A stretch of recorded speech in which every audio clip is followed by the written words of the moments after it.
Do you want to learn more about how to use the camera app on the Samsung Galaxy S5? This is the video for you. Hey, I'm Josh Smith with GottaBeMobile.com. Give you a quick overview of the Galaxy S5 camera.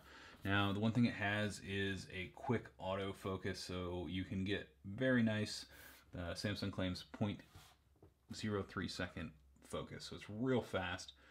Now, another thing you can do is you can turn on live HDR, and so with live HDR, you're going to get a shot that shows you what it would look like with HDR on or off. Now, HDR will take a series of photos at once and basically combine them together so that you end up with a better looking image. The results inside like this aren't quite as nice as, say, if you're taking a sunset or something like that, but it's nice to be able to turn that on and off and see the effects live so you can compose your shot with that on.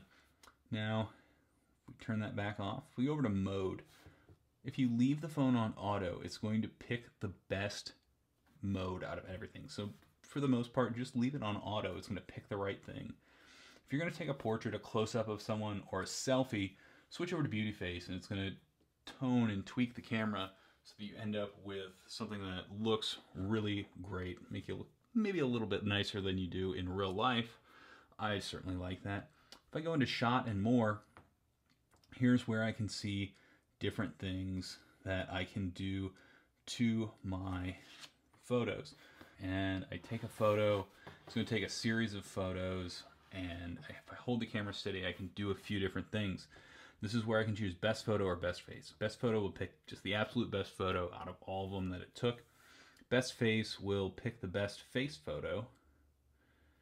There's also a drama shot that can show movement. So if a kid is riding a bike or scoring a soccer goal, I can show 1, 2, 3, 4 different frames as one. Eraser. Say I'm taking a photo of friends in front of the Eiffel Tower or the biggest ball of twine in Kansas, and some goofball walks in the frame.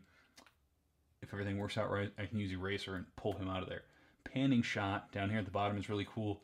Say I'm taking a photo of something that's moving and I want to show that movement by kind of blurring everything else like you see in some car photos. You can use that and it's going to show the motion. We can also do panorama, virtual tour, dual camera. This is something that we've seen before, basically allows us to use the front and rear camera at the same time and eventually be able to download different types of apps. But again, if you leave that on auto, most of the time is where you're going to get your best shot. If you hit settings, you get a variety of different things. You can choose your burst mode, picture stabilization, face detection, tap to take pictures, your video modes, including 4K effects, flash. And if you check the description, you'll see a link on how to use the remote viewfinder to pair this up with another Samsung device.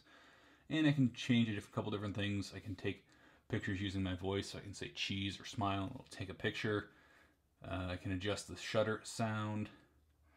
And if you turn face detection on, it's going to track your face.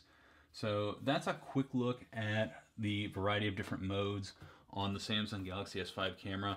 The camera is taking really fast pictures.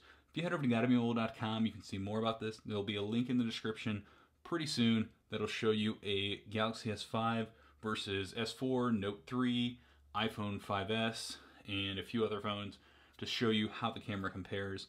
There's also a link down there to the Galaxy S5 tips, tricks, and hidden features where you can see 50 ways that you can do more with your Galaxy S5. Thanks for watching.